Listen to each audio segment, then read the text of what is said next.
दंडवत प्रणाम सुप्रभात सकलके জানাই আমার আন্তরিক ভালোবাসা ও অভিনন্দন। প্রত্যেক দিনের ন্যায় আজও আপনাদের কাছে চলে এলাম ভগবত দর্শন নিয়ে। চলুন আমরা সর্বপ্রথম দর্শন করে নিই বৈষ্ণব দর্শন বা গুরুদেবের দর্শন। চলুন এবার আমরা দর্শন করব নাট্যমন্দির। সুন্দর নাট্যমন্দির রয়েছেন এবং সুন্দর ভগবানের সিংহার রয়েছেন, সেগুলো আমরা একে একে দর্শন করব।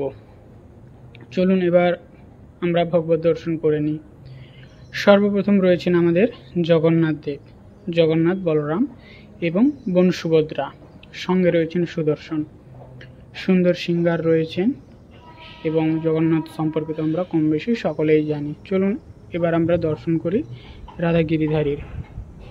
রাধাকৃষ্ণ মহাপ্রভু, রাধা কৃষ্ণের শক্তিতত্ত্ব হচ্ছে রাধারানী, আর রাধাকৃষ্ণের মিলিত তনু হচ্ছে চৈতন্য মহাপ্রভু, এবং সঙ্গে রয়েছেন গৌরনিতাই এবং গুরুবর্গরাও রয়েছেন।